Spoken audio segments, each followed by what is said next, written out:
Download aplikasi Tarbiyah Sunnah di handphone Anda. Tersedia di Google Play dan App Store. Bismillahirrahmanirrahim. Assalamualaikum warahmatullahi wabarakatuh. Alhamdulillah. Wassalatu wassalamu ala Rasulillah Muhammad ibn Abdillah wa ala alihi wa ashabihi wa mawalah wa man tabi'ahum bi ihsanin ila yaumil qiyamah wa ba'd. Hadirin Masjid Al-Muhajirin di Kebun Kopi Cimahi Selatan yang Allah muliakan. Alhamdulillah kita berjumpa di sore hari ini dalam acara Tabligh Akbar dengan mengangkat tema jihad. Tapi jihad di masa damai. Otomatis jihadnya bukan dalam bentuk perang. Akan tapi yang namanya jihad itu adalah puncaknya dari ajaran Islam. Sebagaimana Rasul sallallahu alaihi wasallam bersabda, "Ra'su kulli amrin al-Islam wa imaduhu as-shalah wa dhirwatu sanamihi al-jihadu fi sabilillah." Pokok pangkal segala urusan adalah Islam. Dan tiangnya Islam adalah salat. Sedang puncak keagungan Islam adalah jihad fi sabilillah. Dari sini kita mengetahui jihad itu adalah puncak dari keagungan Islam.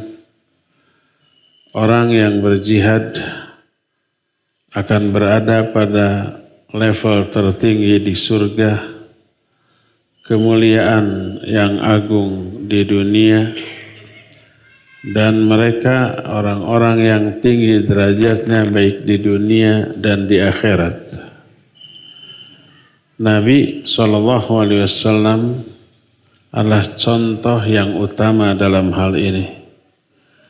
Beliau sudah melakukan sebenar-benarnya jihad dalam segala macam bentuknya, baik jihad dengan hati, jihad dengan lisan berupa dakwah, memberikan bayan, dan juga jihad dengan pedang, senjata, dengan fisik, dengan harta. Dan beliau merupakan contoh tertinggi dalam hal ini yang tidak disamai oleh siapapun di alam jagat raya ini. Jihad tidak hanya berupa perang, tidak hanya ketika kita memiliki power, kekuatan, pasukan, persenjataan, tidak. Ketika kita lemah dan minoritas pun, Allah sudah merintahkan kita untuk berjihad. Dan diperintahkan jihad ini ketika Nabi dan kaum muslimin sangat lemah berada di Mekah. Allah menyuruh Nabi dan kaum muslimin untuk jihad saat itu dengan jihad yang besar. Sebagaimana firman Allah dalam surah Al-Furqan ayat 52, "Walau syi'na la ba'atsna fi kulli qaryatin nadhira. Fala tuti'il kafirin wajahidhum bihi jihadan kabira." Seandainya kami menghendaki, niscaya kami akan utus setiap negeri satu pemberi peringatan. Maka janganlah kalian mentaati orang-orang kafir dan jihadlah kepada mereka dengan jihad yang besar. Surah Al-Furqan 52 ini surah Makkiyah. Surah yang turun di mana? Di Mekah. Isinya perintah untuk berjihad melawan orang-orang kafir dalam kondisi masih minoritas, masih lemah, masih sedikit, masih terintimidasi.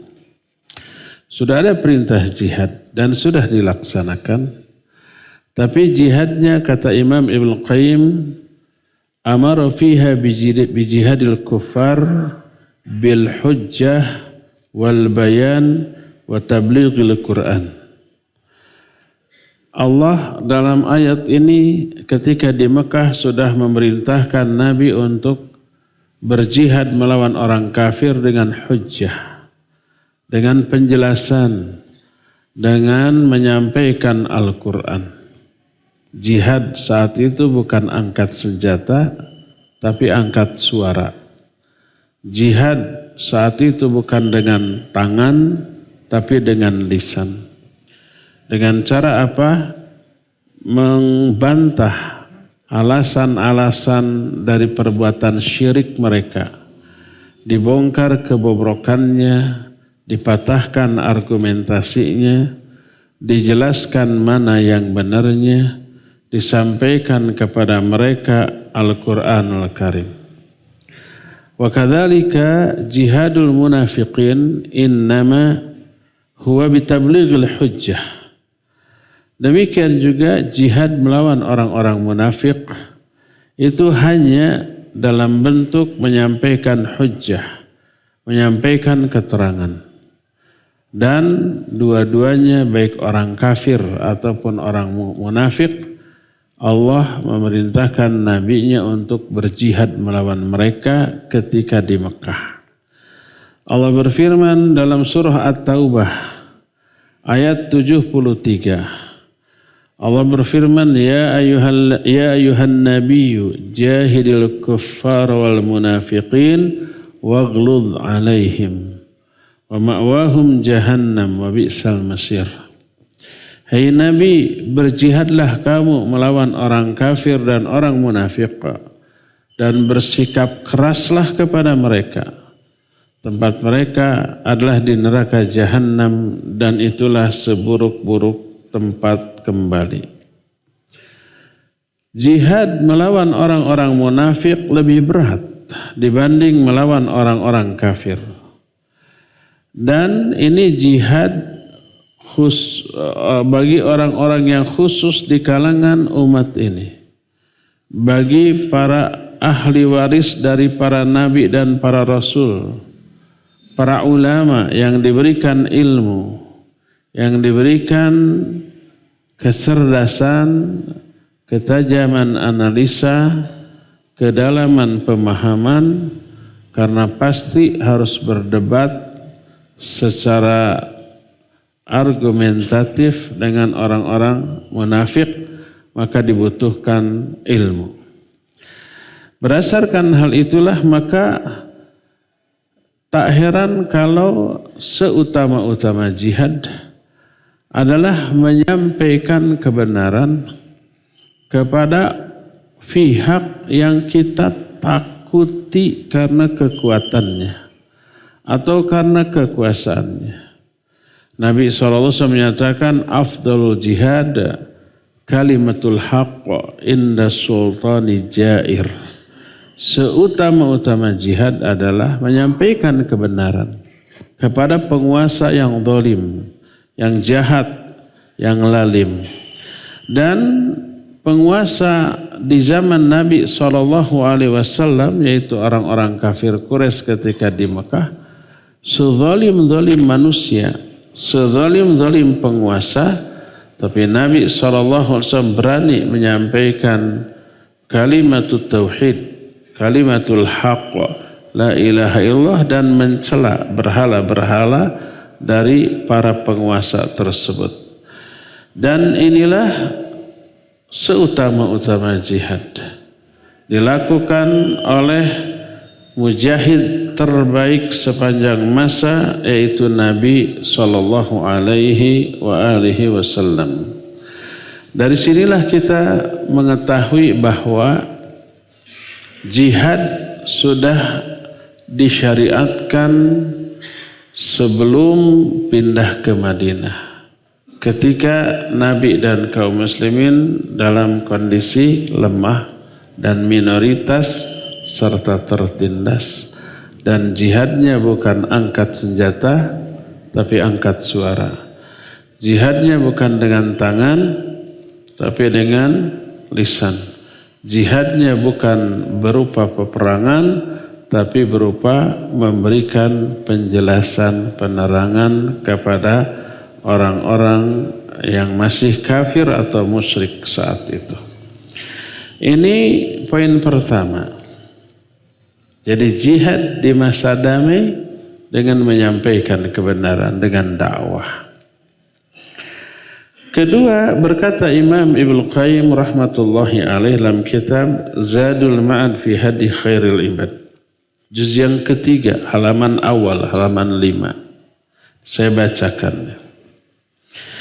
Kata beliau, walamma kana min afdal jihad qaulul haqqi ma'a syiddatil mu'arid, mithlu an tatakallama bihi anhu man tukhafu satwatuhu wa adhah, kana lirrusul alimus salatu wassalam min dhalikal hadul awfar. Karena seafdal-afdal jihad itu menyampaikan kebenaran di hadapan penguasa yang zalim, yang memiliki power kekuasaan, maka dalam hal ini para nabi, para rasul memiliki peran, andil dan contoh yang dahsyat. Semua rasul, semua nabi dahulu langsung berhadapan dengan penguasa yang kekuasaannya dahsyat dan kejahatannya adalah kejahatan yang benar-benar sudah menjadi buah bibir di kalangan mereka saat itu. Lihat Nabi Musa, jihadnya melawan Fir'aun. Bukan dengan perang tapi dengan lisan. Lihat Nabiullah Ibrahim, lawannya siapa? Raja Namrud. Yang kata Syekhul Islam Ibn Taimiyah, Raja Namrud itu pernah menguasai seluruh dunia. Beliau berkata dalam kitab Majmul Fatawanya, yamlikud dunya musliman wa kafiran. Dunia ini pernah dikuasai oleh 2 orang muslim dan 2 orang kafir. Amal musliman, adapun 2 orang muslim yang pernah menguasai dunia, pertama adalah Sulaiman alaihi salatu wassalam. Tidak hanya menguasai manusia tapi juga bangsa jin, bangsa binatang. Angin pun bisa diperintah. Yang kedua adalah Dzulqarnain, yang Allah jelaskan di dalam surah Al-Kahfi ayat-ayat yang terakhir itu. Itu menguasai seluruh dunia.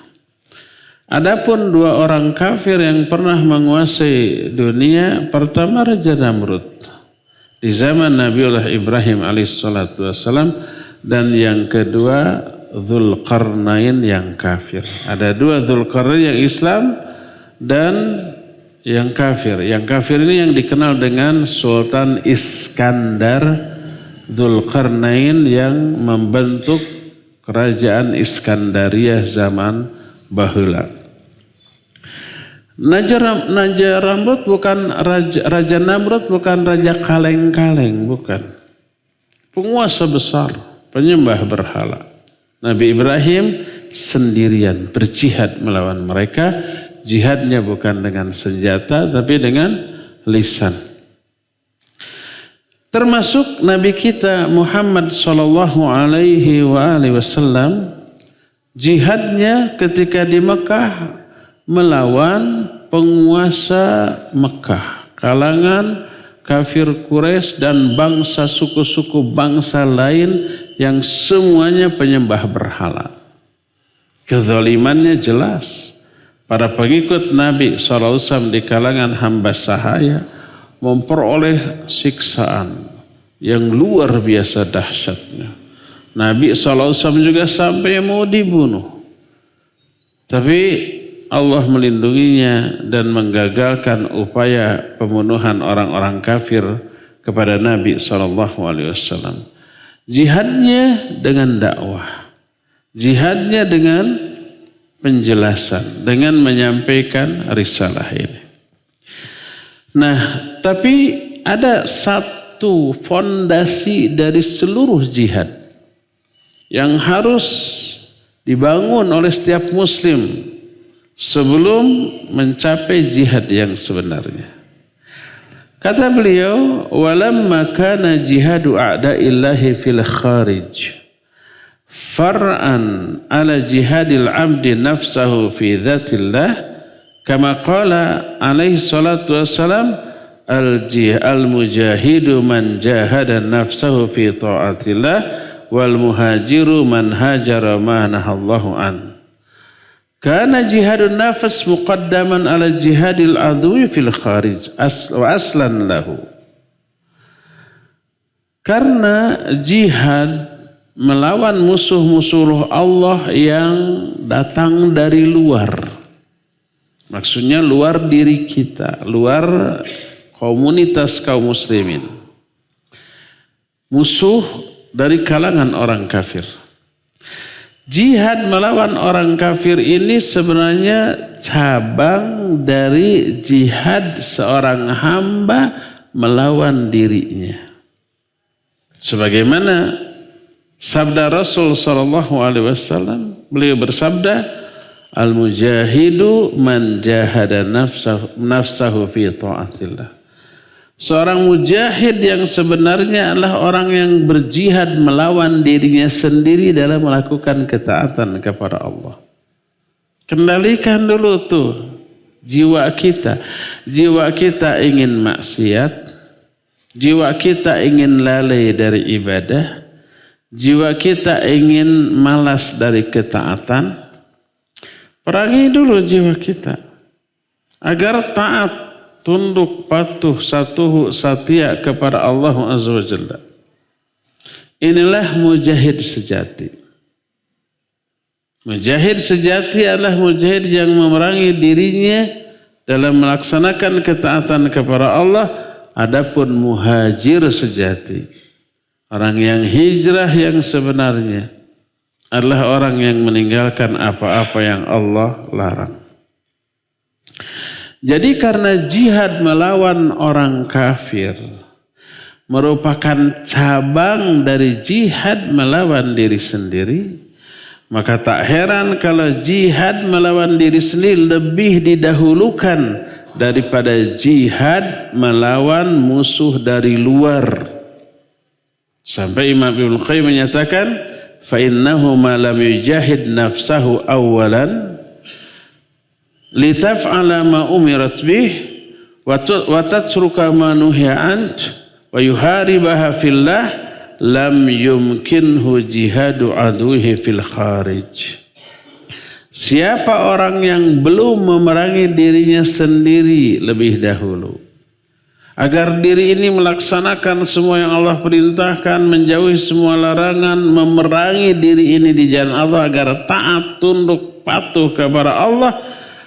Siapa yang belum demikian, orang ini tidak mungkin bisa berjihad berani melawan orang-orang kafir. Karena apa? Karena jiwa yang penuh maksiat, malas ibadah, jangankan melawan orang kafir yang resikonya nyawa. Melaksanakan ibadah sholat aja, saum Ramadan, baca Quran, menjauhi larangan, itu sudah berat, padahal tanpa resiko. Sholat tidak ada resiko kematian, tidak membutuhkan pengorbanan jiwa yang besar, tidak ngos-ngosan, tidak keringetan, tidak tiba bergeg, tiba perket, tidak beresiko luka apalagi mati, itu saja sudah tidak mampu dilakukan atau berat dilakukan. Apalagi jihad yang resikonya mati, resikonya terluka, resikonya pasti ngos-ngosan, pasti keringetan, bahkan darah bercucuran. Dan jihad mengorbankan jiwa, raga, dan hartanya. Maka itu yang terberat dibanding jihad dalam bentuk sholat. Dalam bentuk ketundukan, kepatuhan, ketaatan kepada Allah Azza wa Jalla. Siapa yang belum mampu berperang dengan dirinya sendiri agar diri ini tunduk patuh kepada Allah, tidak mungkin dia itu mau bisa melakukan peperangan melawan orang kafir. Dengan demikian ada dua musuh bagi kita. Musuh pertama adalah diri kita sendiri, hawa nafsu kita sendiri. Musuh yang kedua dari luar yaitu siapa? Orang-orang kafir. Inilah dua musuh yang dua-duanya menjadi ujian, cobaan bagi kita yang tidak enteng, tidak ringan. Lalu muncul musuh ketiga. Musuh ketiga ini memposisikan diri menguatkan dua musuh. Yang pertama tadi menguatkan hawa nafsu kita, menguatkan orang kafir. Apa musuh yang ketiga ini?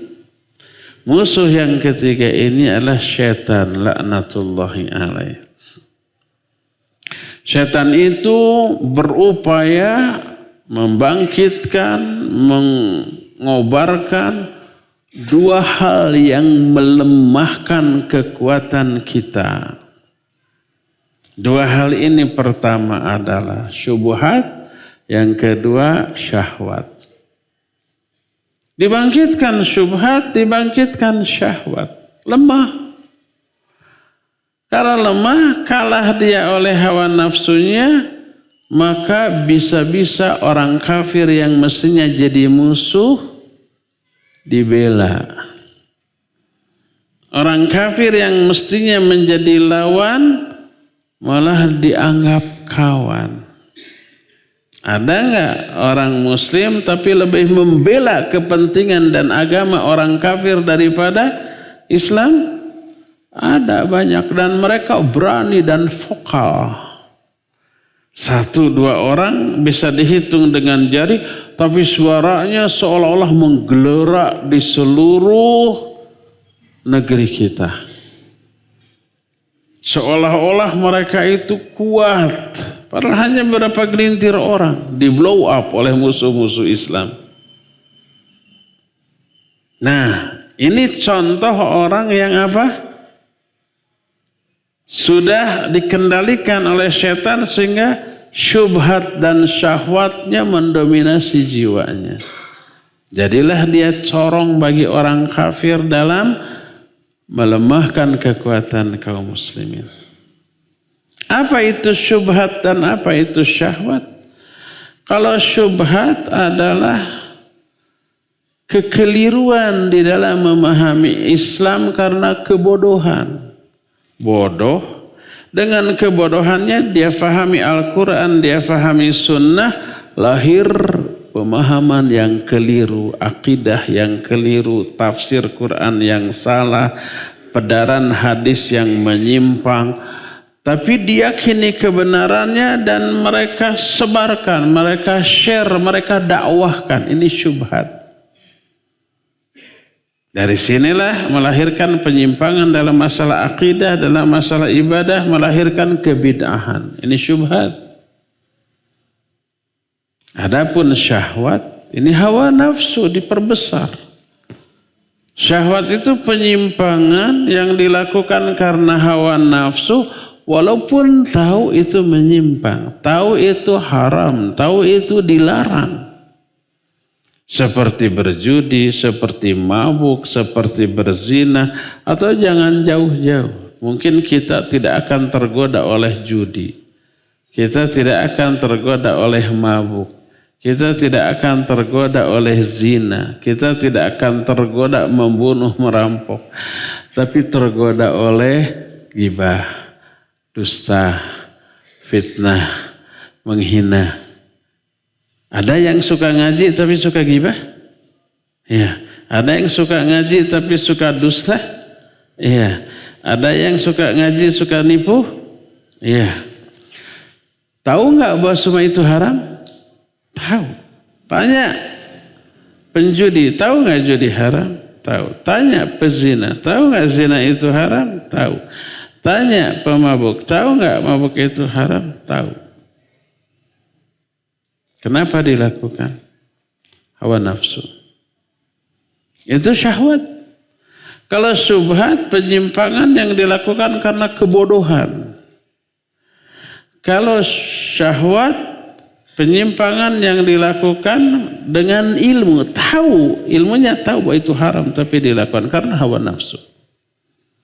Dua ini yang oleh setan dikembangkan dalam diri setiap muslim. Apa yang terjadi? Lemahlah kekuatan jiwa kaum muslimin untuk menundukkan dirinya, kalahlah dia, terkuasai oleh hawa nafsu. Ketika berhadapan dengan orang kafir, nggak ada semangat memerangi mereka. Karena risikonya mati, ngapain? Kalau risikonya mati, mending udah damai saja. Walaupun dengan risiko tunduk takluk kepada orang kafir dan menjadi corong mereka. Jadi musuh pertama diri kita, musuh kedua orang kafir, musuh ketiga syaitan. Allah berfirman, "Inna syaitana lakum aduun fattakhidhuhu aduwa." Sesungguhnya syaitan itu musuh yang nyata bagi kalian. Jadikan dia sebagai musuh, bukan sebagai kawan, bukan sebagai sahabat. Nah, oleh karena itulah maka ada 3 musuh bagi kita, dan setiap hamba diperintahkan untuk memerangi ketiga musuh ini, berjihad melawan mereka, dan ini ujian dari Allah yang tidak enteng, tidak ringan, dan wajib untuk kita lakukan demi menyelamatkan diri kita sendiri. Salah satu dari keterlibatan setan di dalam memerangi kita adalah setan itu berusaha menaklukkan sebagian kaum muslimin untuk menjadi corong untuk memerangi sesama muslim. Muncul kebencian, permusuhan, hasad, dengki antar sama muslim seperti yang sudah kita terangkan di kajian-kajian rutin sebelumnya. Dan ini menjadi fitnah yang besar, semakin melemahkan kaum muslimin. Allah Azza wa Jalla berfirman, ya ayyuhalladzina amanu atiullaha wa rasulahu wa la tanaza'u fatafshalu wa tadhhabu rihukum wasbiru. Innallaha ma'as sabir. Hai orang-orang beriman, taatilah oleh kalian Allah dan Rasulnya, dan jangan kalian berpecah belah, bertengkar. Fatafshilu, lalu kalian lemah. Wa tadhhabu rihukum, dan hilang kekuatan kalian. Tapi syaitan berupaya mengadu domba antara sama kaum muslimin. Nabi SAW menyatakan, Inna syaitan qad aisa ayya'budahul musalluna fi jaziratil Arab walakin bitahrish bainahum. Syaitan itu sudah putus asa untuk disembah oleh orang di jazirah Arab. Mereka nggak akan musyrik lagi, tauhidnya sudah kuat. Tapi syaitan menggoda dengan cara tahrish. Menimbulkan saling benci, saling dengki, saling memusuhi di antara sama muslim. Dan ini sukses besar. Tak heran sesama kaum muslimin menjadi fitnah antara satu dengan yang lain. Menjadi ujian. Adanya karakter orang-orang yang pikas sebelen, membuat kita kesal gitu, ada wainya. Di setiap lapangan, lapangan pendidikan, lapangan media dakwah gitu ya. Itu selalu ada orang yang pikas sebelen teh aya we. Dan ini menjadi kendala, menjadi fitnah. Tidak bisa dilepaskan. sebagai bukti keberhasilan setan dalam menggoda, menguasai manusia. Allah berfirman di antara dalam Al-Quran surah Al-Furqan 20. Allah menyatakan, وَجَعَلْنَا بَعْضَكُمْ لِبَعْدٍ فِتْنَةً أَتَصْبِرُونَ وَكَانَ رَبُّكَ بَصِيرًا. Kami jadikan sebagian kalian menjadi fitnah, ujian bagi sebagian yang lain. Apakah kalian sabar atau tidak? Kan kita merasakan ada beberapa ikhwan tertentu yang dekat ikut terlibat dalam kegiatan dakwah, dalam kegiatan pendidikan Islam. Tapi bikin jengkel, bikin kesel nate pika sebelum pisan aya nu kitu aya selalu ada. Allah nyatakan dalam Al-Qur'an, wa ja'alna ba'dakum li ba'din fitnatan atasbirun. Kami jadikan sebagian kalian menjadi fitnah bagi sebagian yang lain. Apakah kalian sabar atau tidak? Dalam surah Muhammad ayat 4 Allah menyatakan, dzalika walau sya'allah lan tasara minhum walakin liyabluwa ba'dakum bi ba'd. Seandainya Allah menghendaki, pasti Allah akan menolong engkau, hai Muhammad, dalam mengalahkan mereka. Akan tapi Allah mau menguji kalian dengan sebagian kalian yang lain. Tuh. Jadi sebelum bertemu dengan musuh, kita tuh sudah riweuh dengan benturan antara sesama kita. Betul apa benar? Ya, betul dan benar. Riweuh tuh. Dengan mad'u, dengan orang yang berbeda akidah, berbeda pemahaman, kita riweuh, diperiweuh lagi dengan orang yang akidah pemahamannya sama, kegiatan sama, tapi kalakuanana pika sebelun. Jadi fitnah bagi kita. Ibarat kain mahnya, kalau mau dibikin baju itu mending gunting piceun dah. Tibatan diterapkan oge malah memperburuk kondisi baju. Jadi teu pantas rarawigan. Nah, berdasarkan hal itulah maka jihad harus dimulai dari diri sendiri. Menguatkan fondasi. Kalahkan dulu diri sendiri. Setelah diri sendiri dikuasai untuk taat kepada Allah, melaksanakan semua perintah, menjauhi semua larangan, ini sudah kuat fondasi, maka menghadapi syaitan itu akan lebih tangguh daripada ketika jiwa ini masih rapuh. Ketika setan ini sudah dikuasai, kalah maksudnya tidak bisa lagi menggoda, mengganggu kita, baru tuh menghadapi musuh dalam bentuk orang kafir. Ketika ini sudah, baru yang terakhir, yang terberat, melawan orang-orang munafik. Nanti kita akan jelaskan tingkatan-tingkatan jihad.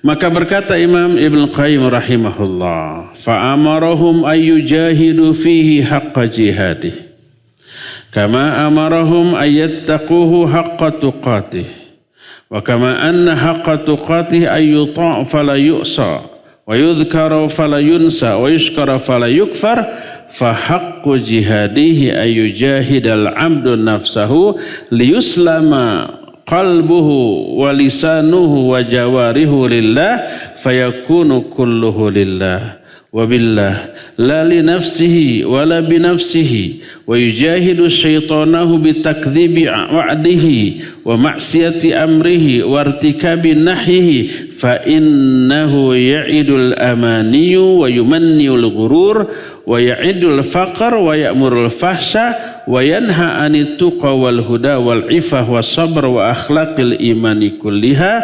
fajahidhu bitakdzibi wa'dihi wa ma'siyati amrihi Fayansha'ullahu min hadainil jihadaini quwwatun wa sultan wa undatun yujahidu biha a'da Allahi fil kharij biqalbihi wa lisanihi wa yadihi wa malih litakuna kalimatullahi hiyal ulya. Kata Imam Ibnu Qayyim dalam kitab Zadul Ma'ad, yang saya barusan baca adalah kitab Zadul Ma'ad juz yang ketiga halaman 7 dan 8. Allah merintahkan kaum muslimin untuk berjihad dengan sebenar-benarnya jihad. Bukan asal-asalan jihad. Bukan jihad ala kadarnya. Sebagaimana Allah merintahkan mereka untuk bertakwa dengan sebenar-benarnya takwa. Bukan tatakwaan. Bukan takwa asal-asalan. Bukan takwa ala kadarnya. Kalau takwa dengan sebenar-benarnya takwa ada 3 kriteria. Pertama, ayyuta'a fala yu'sa. Pertama, taati Allah dan jangan didurhakai. Kedua, wa ayyudhkara fala yunsa. Ingat-ingat Allah. Jangan diabaikan, dilupakan, dilalaikan. Ketiga, wa ayushkara fala yukfar, syukuri Allah semua nikmatan dan jangan dikufuri. Itu kriteria dari bertakwa kepada Allah dengan sebenarnya takwa. Maka hendaklah jihad dengan sebenarnya jihad, maknanya adalah lawan dulu. Jihadnya seorang hamba melawan dirinya agar dirinya, dalam arti hatinya, lisannya, anggota badannya tunduk, taat, patuh kepada Allah. Seluruh yang dilakukannya karena Allah, untuk Allah, bukan untuk diri sendiri, bukan karena diri sendiri.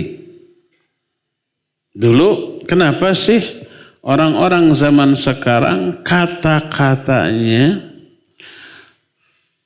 kurang membekas di hati mustami'?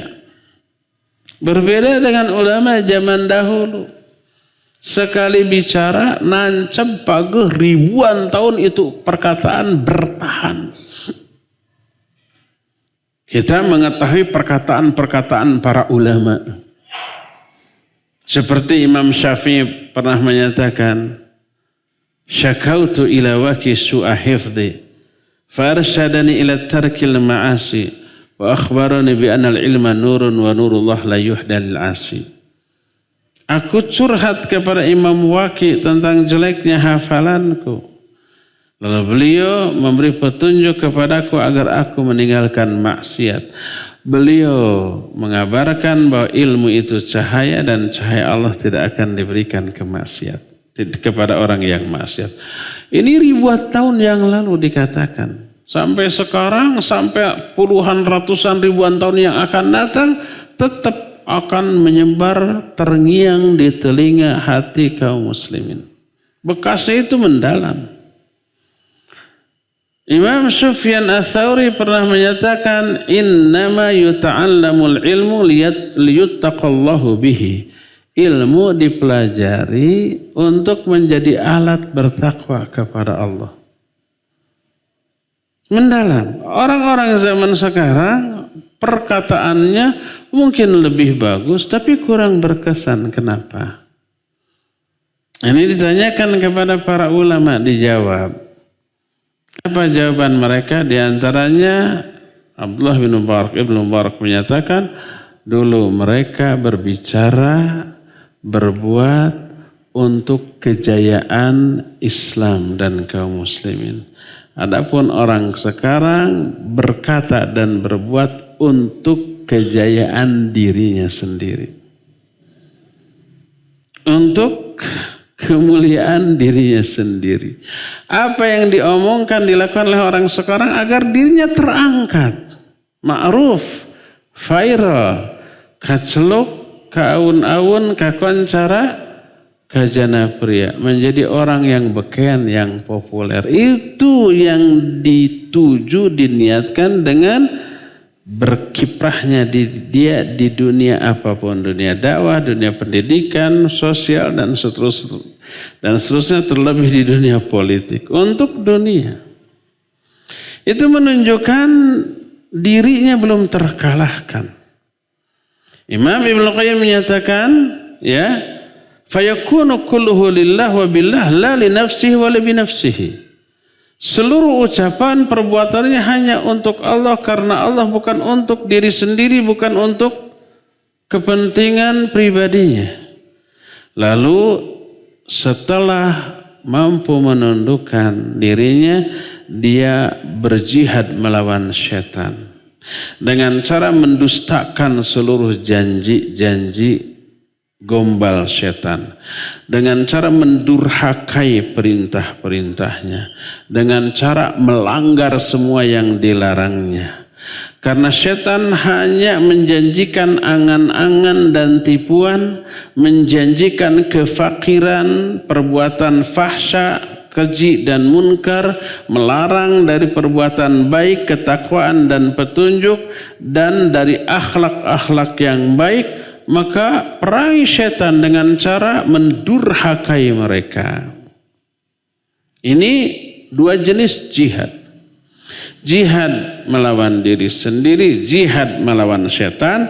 Dari dua jenis jihad ini lahir kekuatan dan kekuasaan dan persiapan diri menghadapi musuh Allah dari luar berupa orang kafir dan orang munafik. Inilah fondasinya sebelum berjihad melawan orang kafir dan orang munafik. Oleh karena itulah maka kata Imam Ibnu Qayyim, idza urifa hadza fal jihadu arba'u maratib. Setelah hal ini diketahui, difahami, maka kita tahu jihad itu ada 4 tingkatan. Pertama, jihadun nafas, jihad melawan diri kita sendiri dulu. Kedua, jihadus syaitan, jihad melawan si setan. Pakai si, belahnya, ada kasih eta. Ketiga, jihadul kufar, jihad melawan orang kafir. Dan terakhir keempat, jihadul munafiqin, jihad melawan orang-orang munafik. Dan urutannya begitu. Pertama, jihad melawan diri sendiri. Jangan dulu kita bisa berjihad melawan orang munafik atau orang kafir kalau diri sendiri aja masih belum tertaklukkan. Diri sendiri masih belum dikendalikan untuk taat patuh kepada aturan Allah. Berarti masih kalah tuh. Mulailah dari jihad yang paling mendasar, jihad melawan diri sendiri. Kumaha carana? Fajihadun nafas arba'u maratib aydan. Jihad melawan diri sendiri ada 4 tingkatan. Ini dulu nih. Kita mungkin baru jihad melawan diri sendiri di tingkatan yang pertama ini, belum lulus tuh. Masih eleh, masih kalah oleh diri sendiri. Padahal baru langkah awal sudah, kata orang Sunda mah, sudah gudir. Apa 4 tingkatan dalam berjihad melawan diri sendiri? Nah, pertama, ini yang sedang kita lakukan sekarang. Ini aja sudah banyak yang gugur, tidak lolos, padahal baru babak awal, babak kualifikasi. Belum mencapai 1/8 final, 1/4 final, apalagi semifinal, apalagi final. Baru babak kualifikasi sudah gugur. Dalam kompetisi di bidang apapun, main bola kayaknya, futsal kayak gitunya, atau sepak bola kayak, atau soccer kayak, eta-eta kene. Itu yang kualitasnya paling buruk, karakter main gitu sudah elehnya 10-0. Babak kualifikasi saja sudah gugur. Karena lemahnya dia. Mungkin skill individunya lemah, apalagi kerjasamanya juga nggak bener gitu tuh, diawut-awut atau kulawannya 10-0 ya, karek 2 menit itu teh. Jihad melawan diri sendiri ada 4 tingkatan. Nih tingkatan yang pertama. Ihdaha ayyujahidaha ala ta'allumil huda wa dinil haqq alladhi la falaha laha wa la sa'adata fi ma'ashiha wa ma'adiha illa bihi wa mata fataha ilmuhu syaqiyat fi darain. Coba lihat. Pertama, jihad melawan diri sendiri dalam hal mempelajari ilmu dan petunjuk. Yang ilmu dan agama yang hak ini tidak ada kebahagiaan tanpanya. Tidak akan ada kesuksesan dunia, akhirat, lahir ataupun dan batin tanpa ilmu dan tanpa agama. Siapa yang luput ilmu dan agama dari dirinya, alias dia tidak berilmu tentang agamanya, dia akan binasa dunia dan akhirat. Ternyata jihad awal adalah jihad dalam mencari ilmu. Tundukkan hati kita untuk bisa selalu belajar. Karena apa? Banyak kendala ketika belajar. Aya haroream teh, aya males teh, ada bentrokan kepentingan dengan kangkau hangout dengan teman-teman. Di satu sisi ada BC menghadiri kajian, di sisi lain ada BC menghadiri kumpulan di kafe dengan teman-teman yang pasti menyenangkan. Daku iya oge tuh ngagibeg iman teh, ngaji mah aya dina YouTube engke. Ada siaran ulang nanya. Ari kangkau hangout di kafe dengan teman-teman sambil ketawa ketiwi mah nggak ada siaran ulangan. Nggak bisa hanya dinikmati di YouTube-nya. Akhirnya eleh tuh. Butuh jihad. Karena apa? Banyaknya kendala. Kendalanya internal ataupun eksternal. Internalnya tadi itu. Ada niat yang salah, yang keliru. Ada malas, ada godaan setan dalam hal itu. Yang internal ada godaan-godaan dari teman-teman ngajak. Macam-macam gitu ya. Butuh jihad. Tanpa ada jihad melawan diri sendiri, haroream bin males untuk hadir di kajian. Keur mah kajian teh saminggu sakali. Sakali ngaji na oge teori na masa jam setengah. Belum telat deh, ustadna mah tara telat. Mustahmina.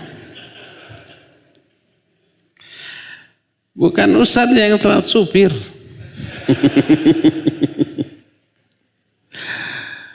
Nah, belum ketika ngajinya ngalamun ngobrol. Efektifnya dalam 1,5 jam paling 20 menit. Tambah sedikit ilmu yang dapat. Jadi untuk bisa belajar butuh jihad. Kalau mampu belajarlah secara terkurikulum. Masuk pondok. Masuk ke sekolah-sekolah Islam. Di sana akan banyak pengorbanan. Pengorbanan pikiran, perasaan, waktu, tenaga, uang. Kan pondok bayar, pesantren itu bayar, tidak murah. Murah sih dibanding ke umum. Tapi ketika umum terasa murah, ketika bayar ke pesantren terasa mahal.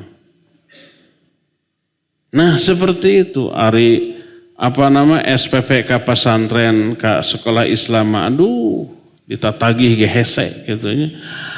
Ari ikut kursus, bimbingan belajar sabaraha juta ge dibayar. Belum ketika perginya anak teh ongkos, jajan, bakso, macam-macam tuh. Kan ada tuh anak-anak TK-nya SPP ngan 20 sampai 30 ribu sebulan ditatagi hese. Jajan budak mah sehari 10-20 ribu golosor. Sehari 20 ribu sebulan sudah 600 ribu atunya. Aya sebulan untuk jajan anak. Tapi untuk SPP 20, 30 sampai 50 ribu aduh ditatagih ge hese. Peringatan sudah habis ya teh. Oh ini sudah jam 5 lewat. Jadi yang pertama untuk bisa ngaji, untuk bisa belajar ilmu, memahami ilmu itu butuh jihad. Jihad dengan harta, dengan jiwa, dengan pikiran, dengan perasaan. Perasaan berkorban jauh dari sanak keluarga, dari orang tua. Ketika mondoknya pasti ada clash dengan sesama kawan atau dengan ustadz atau dengan lingkungan. Terus kadang-kadang sakit, kadang-kadang tidak enak badan, tidak ada yang memperhatikan, dia menangis sendirian. Itu yang dialami oleh santri-santri di pondok. Gimana orang tuanya? Berbahagialah. Biarkan anak mengalami semua itu. Itu gemblengan untuk membuat mentalnya membaja. Memiliki kemandirian di dalam hidup. Memiliki banyak pengalaman yang lahir dari pahit getirnya kehidupan mencari ilmu.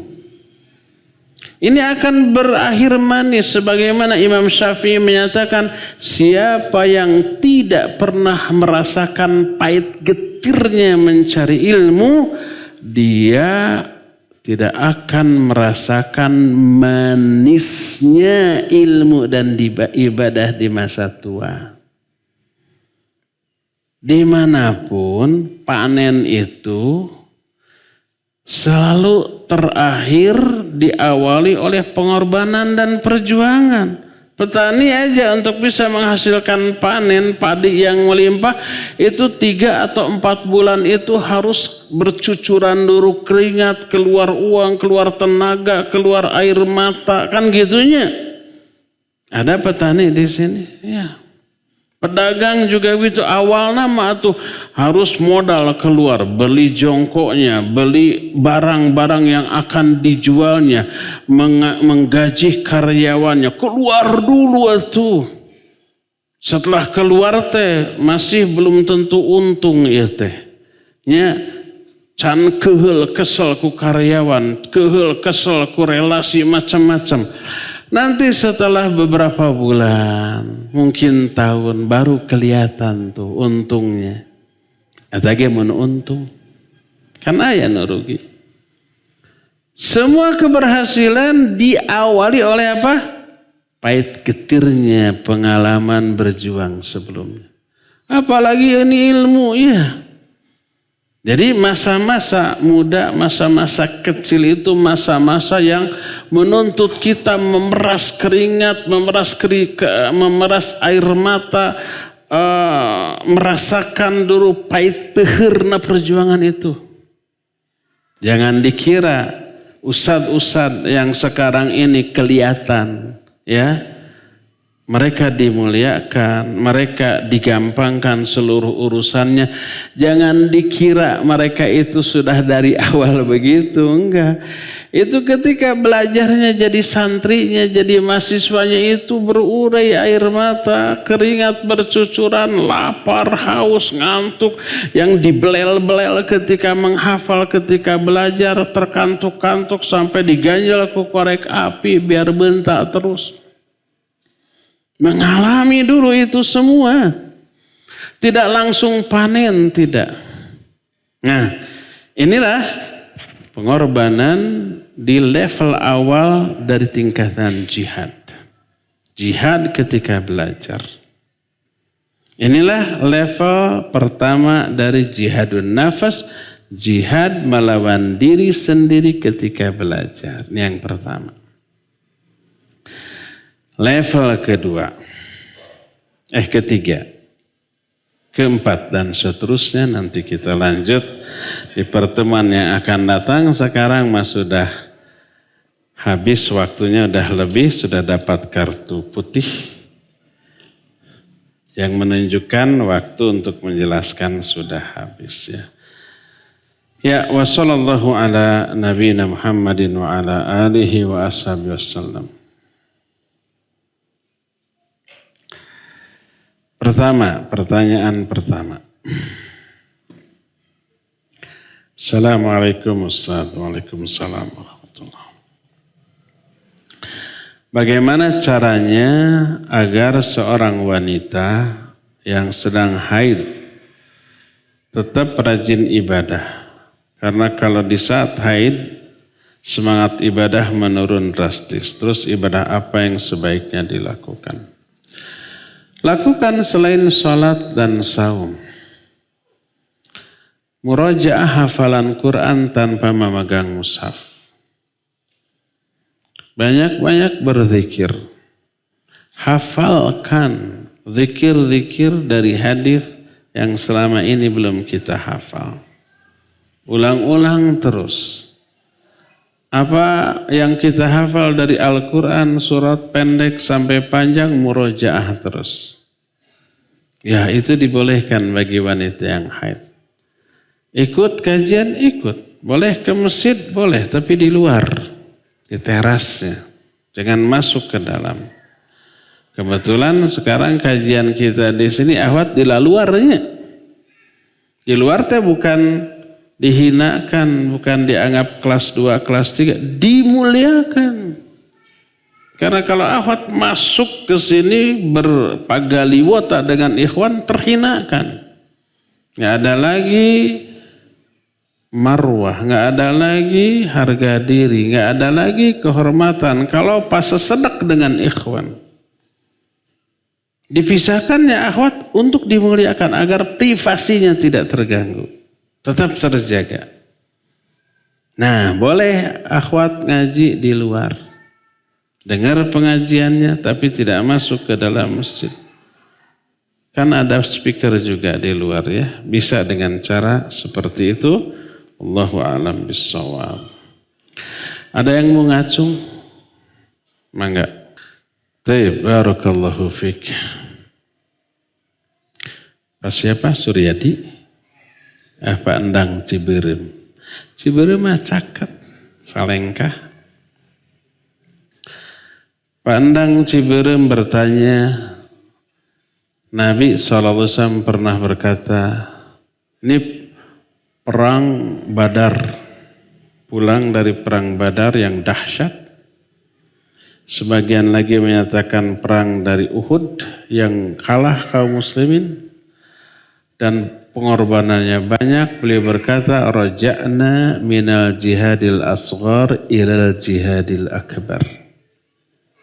Kita baru saja pulang dari jihad kecil menuju jihad besar. Itu perang baik Badar ataupun yang dahsyat itu disebut jihad kecil. Sekarang mau masuk jihad besar, walah seenggahnya.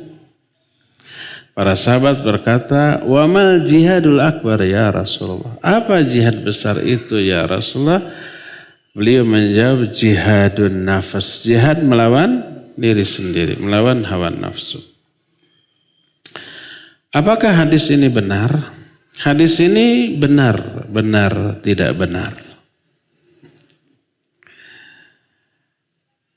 Hadis ini sebagian ulama menyatakan dhaif jiddan. Seperti yang diterangkan oleh Imam Ibnu Hajar al-Asqalani kitab namanya Tasdidul Qaus. Imam Al-Iraqi juga menjelaskan dalam kitab Takhriju Ahadithil Ihya.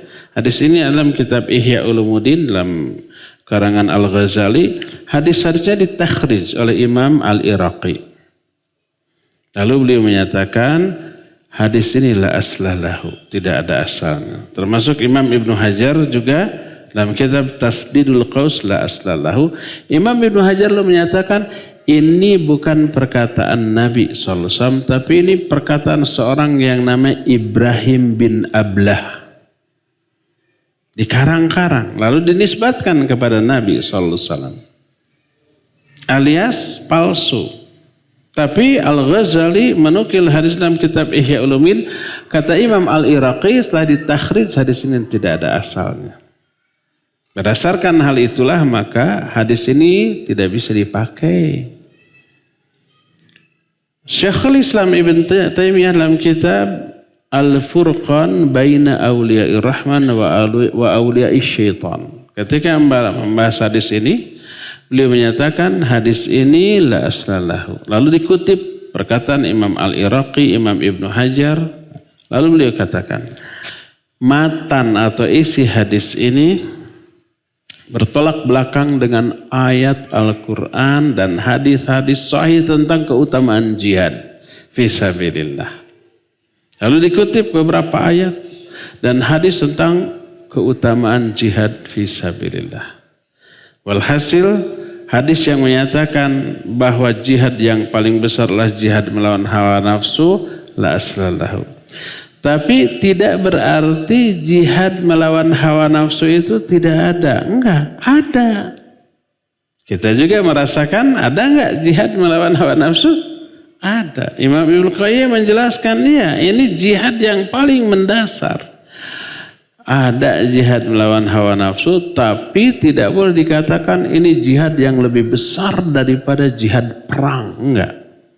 Ketika kita nanti membahas seluruh jenis jihad, kita akan tahu jihad terutama, jihad yang paling besar, jihad melawan orang kafir, karena di sana terkandung seluruh jenis jihad. Dalam jihad melawan orang kafir, ada jihad melawan hawa nafsunya, ada jihad melawan setannya.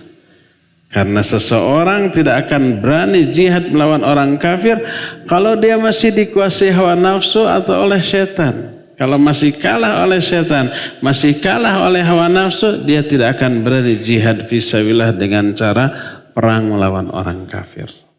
Kesimpulannya hadis itu la aslalahu. Hadis itu tidak ada asalnya. Sebagian ulama menyatakan perkataan Ibrahim bin Ablah. Bukan perkataan Nabi SAW, tapi ada tapinya, tidak mengingkari adanya jihad melawan hawa nafsu. Ya, jihad melawan hawa nafsu betul ada. Dan ini jihad yang paling dasar, dan jihad melawan orang kafir jauh lebih utama, lebih besar daripada jihad melawan diri sendiri. Wallahu a'lam bishawab. Ada lagi? Alhamdulillah, enteng ringan, cukup sampai di sini saja kajian kita ini. Silakan kita sambung entah kapan, entah di mana. Semoga Allah memudahkan kita untuk berjumpa kembali.